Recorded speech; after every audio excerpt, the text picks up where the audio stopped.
নমস্কার, কেমন আছেন সবাই? সবাইকে মনিরিয়া ব্লগসের একটা নতুন পর্বে অনেক অনেক স্বাগত। তো দেখুন 10:30 বেজে গেছে, আমি এই যে রেডি হয়ে গেছি। তো বিয়ের নেমন্তন্ন তো বিকেলবেলা করতে রোজই বেরোনো হচ্ছে, কিন্তু সেটা করলে তো হবে না, রান্না খাওয়াও আছে। তো আমি আর বাবান যাচ্ছি একটু বাজার করতে। দেখা যাক বাজার দিয়ে কী মাছপত্র, কিছুই সেরকম বিশেষ ভালো মাছ আমাদের এই বাজারে পাওয়া যায় না। তো দেখি একটা অন্য বাজারে গিয়ে কি মাছ ফাছ পাই তো নিয়ে আসবো। আজ কাল লাগবে, আবার কালকেরও আমার বেরোনো আছে, আজকে বেরোবো না। তো সাথে থাকুন, আশা করি পর্বটা ভালো লাগবে। ভালো লাগলে প্রতিদিনকার মতন যেমন বলি, লাইক কমেন্ট শেয়ার করে সাবস্ক্রাইব করে দিয়ে পাশে থাকবেন। আর গলাটা দেখুন ধরে গেছে, কারণ এমনিতে খুব একটা এখন আর বেরোনো তো হয় না। আর এই বাইরে বেরিয়ে বাইরের হাওয়া লেগে সবার সঙ্গে হাসি কথা মজা করে তারপর হাত পা গাও খুব যন্ত্রণা, তেমনি গলাটাও ধরে গেছে, ঠান্ডাও লেগেছে। তো আজকে রোদ উঠেছে, প্রতিদিনই সকালে রোদ ওঠে, পরে আবার এমন অন্ধকার হয়ে আসে আর এমন তারপরে দাপিয়ে এমন বৃষ্টি হয় যে একদম পুরো দেখে মনে হয় না যে সারাদিন রোদ ছিল। একদিকে ভালো, সারাদিন রোদটা থাকে, জামা কাপড়গুলো শুকিয়ে যায়, এইটা একটা হয়। আর আমাদের তো জামা কাপড় দুপুর করে এখন ধুয়ে দিলে সারা রাত রোদে থাকে, এই সারা সকালে শুকিয়ে যায় পুরো। তো এই উপকারটা হয়, নাহলে খুবই অসুবিধা হতো। সামনে শীতকাল আসছে, এরপর আরও রোদের তাপ কমে যাবে। তো যাই, বেরিয়ে পড়ি, বাবানও বেরিয়ে পড়েছে। তো দেখা যাক কী বাজার দিয়ে আনি, এনে আবার আপনাদের সঙ্গে শেয়ার করব। তো বেরিয়ে পড়ি, এবার যাই, সাথে থাকুন আপনারা। বাজার দিয়ে নিয়ে এসেছি, এনে কেটে ধুয়ে নিলাম। এই যে বেলে মাছ সবাই চেনেন, তো ওই বেলে মাছটা একদম টাটকা পেয়েছি, এটা নিয়ে এসেছি। বাজারে কিছু মাছ সেরকম মানে পছন্দ মতন বা কোনোটা দেখলে যে মনে হচ্ছে যে বেশ ভালো লাগবে খেতে, সেরকম কোনো মাছই ভালো লাগবে না। তো এই বেলে মাছটা বহু বছরই খাইনি বলা যায়, আজকে দেখতে পেয়ে তাই নিয়ে এসেছি। এটা একটু ধনে পাতা আর সর্ষে বাটা দিয়ে ঝাল করব। তো এটা করবো। আর বিকেলের জন্য আজকে হবে এই অল্প চিকেন দিয়ে আর গাজর পেঁপে আলু ডিম দিয়ে স্টু হবে এটা দিয়ে। আর দেখি মূলোটা ভাজা করব, মূলো কচুরলতি এসব নিয়ে এসেছি। আর নিয়ে এসেছি জলপাই, এটার মধ্যে তো জলপাই চাটনি করব। তো এইসবই করবো। মাছটা একটু লাল করে করে ভেজে নিই, আর ততক্ষণে সর্ষেটাও বেটে নেবো। তো তেলটাও গরম হয়ে গেছে, দিয়ে দিই।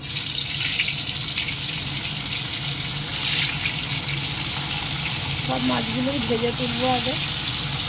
মাছগুলো একদম লাল করে ভেজে তুলেছি, নাহলে একটু নাড়লেই ভেঙে যাবে। আর এই যে সর্ষে টমেটো ধনে পাতা দিয়ে মশলাটা রেডি ফুটছে, তো এই মাছটা দিয়ে দেবো।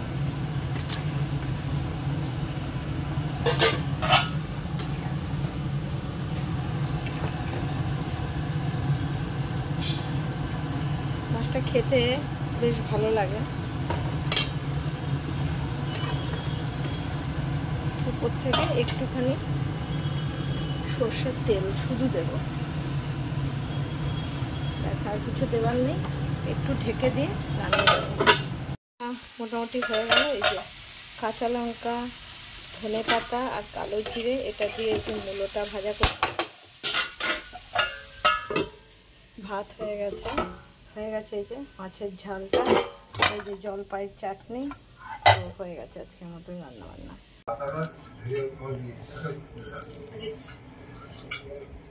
বাবা না দিয়া একটু বেরিয়েছে, তো ওর খাওয়া হয়ে গেছে, ওর এবার ঘুমও চলে এসছে, যে হাই তুলছে। এবার আমার কোলেই ও বসে থাকবে, ছোট মানুষ, তাই আমি ভাবলাম কোলে নিয়েই খেয়ে নি। তো কোলে নিয়েই খেয়ে নিচ্ছি। আজকে রান্নাগুলো খুব ভালো হয়েছে, আর বেলে মাছ অনেকদিন পরে খাচ্ছি তো বেশ ভালো লাগছে। এই যে দেখুন, একটুও ডিস্টার্ব করছে না, চুপ করে বসে দেখছে কোলে। এমনিতে আমাদের খুবই লক্ষ্মী, একটুও কষ্ট করে না। এইভাবে শীতকালে হাঁসের মাংস খায় তারা টেস্ট, কিন্তু এখন এই জ্যৈষ্ঠ মাস, এই মাসে হাঁসের মাংস ভালো লাগে না। কিন্তু এই হাঁসের মাংস দেখুন ও দেখছে একটু কোনো অসুবিধা হচ্ছে না আমার খেতে। আর রান্নাটাও খুব ভালো করেছে। তো এইভাবেই খেয়ে নিই, হয়ে গেছে প্রায়। এই যে থালা আমার ফাঁকা, একটু চাটনি খেলে হয়ে যাবে। হ্যাঁ এ রাম,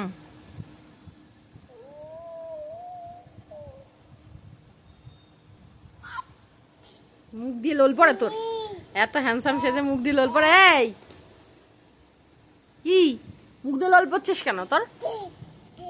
দেখি দাঁত, দেখি দাঁত, দেখি মামাই দাঁত, দেখি দাঁত, দেখি তো দাঁত দেখা। এই জিভ দেখা, জিভ দেখা।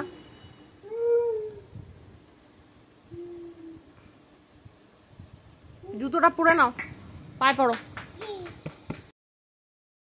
দেখুন দেখতে এটা কেমন লাগছে আগে বলুন। এই যে দিয়েছি সবজি বলতে গাজর, টমেটো, বিনস, আলু আর এই যে পেঁপে, আর তো চিকেন তো আছেই। তো এটা দিয়ে আজকে রাতের ডিনারের হচ্ছে চিকেন স্টু। এটা খুব হেলদি খাবার, সবাই জানে, কেননা এটা কোনো বেশি তেল মশলা কিছু পড়বে না। একটুখানি এবার গোলমরিচ গুঁড়োটা দিয়ে দিই, বাবা পড়ছেও না, ঝাল তো এটারই যা আছে তাই হবে গোলমরিচের। এখনো নুনটা দিইনি, একটু এটা ভালো করে কষিয়ে নিচ্ছি। ও হ্যাঁ, পেঁয়াজও দিয়েছি, এই যে পেঁয়াজের টুকরো এগুলো, আর একটুখানি রসুন, একটুখানি আদা, একটুখানি গ্রেট করে দিয়ে নিয়েছি।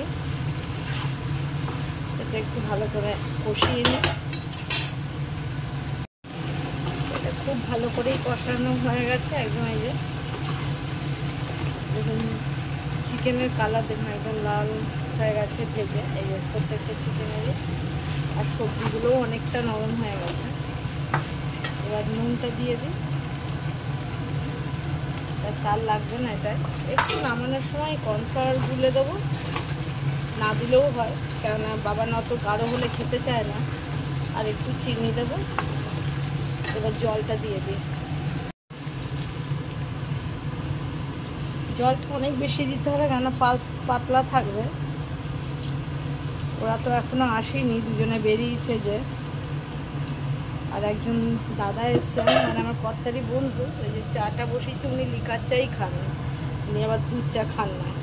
উনি আজ থেকে আসছেন না, উনি আমাদের বাড়িতে মোটামুটি 2007 সাল থেকে আসছে, মোটামুটি 18 বছর ধরে উনি আমাদের বাড়ি আসছেন।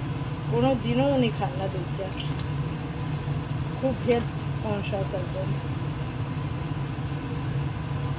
এবার ঢেকে দেবো, কেন ঝোলটা এমনি পাতলা থাকবে স্টুর। দেখুন হেলদি খাবার, কালারফুল, সব দিকেই ভালো।